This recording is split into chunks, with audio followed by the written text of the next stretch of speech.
guys, it is June 11, 2019, 5:23 p.m. on a Tuesday. This is episode 506. The other day, Amanda was looking at my videos. She went to like the channel that shows them all, and she's like, damn, that's a lot of videos. She's not wrong. That is a lot of videos. And to everyone who's watched all of them, you have given me a lot of your life. Don't think of it that way. I shouldn't have said that. About a month and a half ago, the New York Times International Edition ran a syndicated cartoon that a lot of people thought was like anti-Semitic. Whether that was or not, the Times decided that they're not going to use any more syndicated cartoons in their international edition. And like the stateside one, they don't have any cartoons. They don't employ cartoonists. Occasionally they would reprint cartoons. They've reprinted a couple of mine over the years. Not very often, but they've done it. But they're actually kind of proud that they don't run cartoons.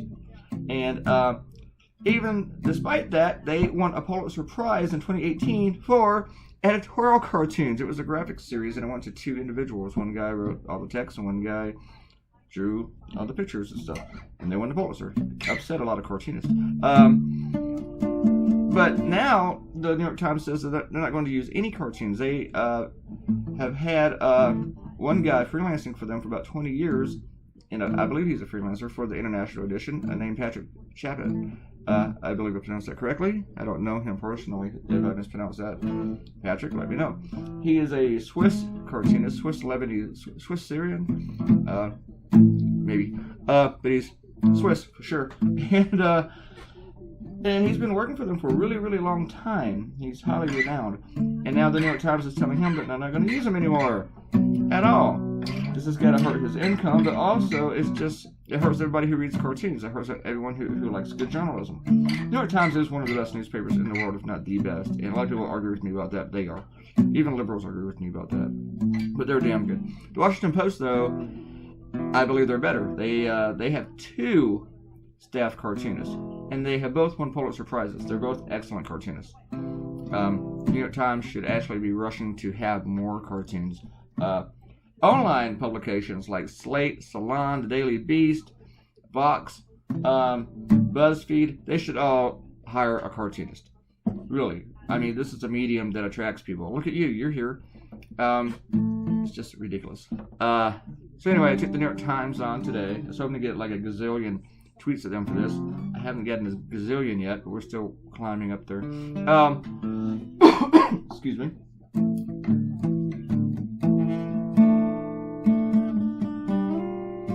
So I wanted to do this.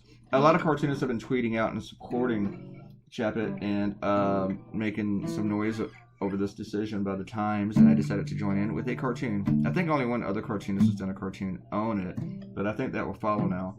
Now that I've done it, yeah.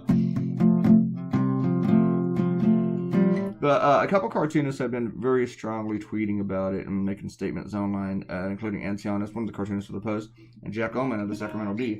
And the Association of American Editorial Cartoonists has taken it on too. They're just promoting it, publicizing it.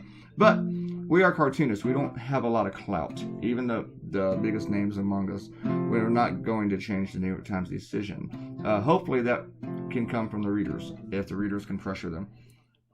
Hopefully. And it's not like, oh, you need to run my cartoons. You guys, they just need to run cartoons. So that's what I'm saying. Here are some shout-outs. It's time for shout-outs. Yay, shout-outs. I'm going to start with Robert Coutinho. The last cartoon, I have New Mexico there, and I'm pointing, and of course, he discovers what? Something's wrong with the graphic that the White House and the cartoon produced. He says, that is not New Mexico. You are correct. He also says, I love this cartoon. Meanwhile, I just found out that Sarah Huckabee Sanders is giving exclusive interviews to Fox News, yet she's not giving press briefings. That's because Fox News doesn't ask her any hard questions. You know, they're not Jim Acosta. Amanda's answering a question by Ariel about what book she reads. It's Once an Eagle by Anton Myra. I've seen the book. It's thick. It's big. Apparently it covers like 90 years of one guy's life, like every single day. So, Ariel writes, I think Trump, or more likely his staff, knows that the UN wouldn't issue sanctions on China or Mexico, which is why he's pulling this tariff nonsense. He's counting on his supporters not knowing what they are either. Well, that's a pretty easy thing to count on because the supporters don't know anything. They believe whatever he tells them, even if it flies in the face of reality, even if they actually see it. He told them not to believe what they see in here, and they're cooperating. Ariel looked at the graphic on the cartoon and says, I can't tell what's wrong with the state of New Mexico, but I can tell you that your drawing of Louisiana is backwards. Ding, ding, ding, ding, ding. Did that on purpose, you know. You know how hard that was to do? Because I couldn't find any pictures of it backwards. I only had like 3 people notice that. Ariel also talks about her book, says, the book I'm reading now is only 1,005 pages, but it's a collection of stories, so it doesn't feel that daunting. She asks Amanda what she's reading. You know, I like books that have short stories in them. And I once bought, and Amanda and I talked about this book of Stephen King short stories. And it started off with The Mist, which is almost a full book, but it is like a long short story. I bought that when I was like in my early 20s. One book that was a lot of fun, ignore the movie, but World War Z. The thing is about that book, none of the stories are really connected other than they're all like in the zombie Armageddon. But it's pretty interesting with how different reactions throughout the world are going on. And you can actually just pick any chapter you want and read the book. I never finished the damn thing. An ex-girlfriend has it. Or I'm sorry, Amanda, might hear this. A girl that I used to know has it. And I'm never going to get it back. I really like that book, too. It's written by Mel Brooks' son, Max Brooks. And they totally ruined it with the movie. I'm sorry again. Pollen.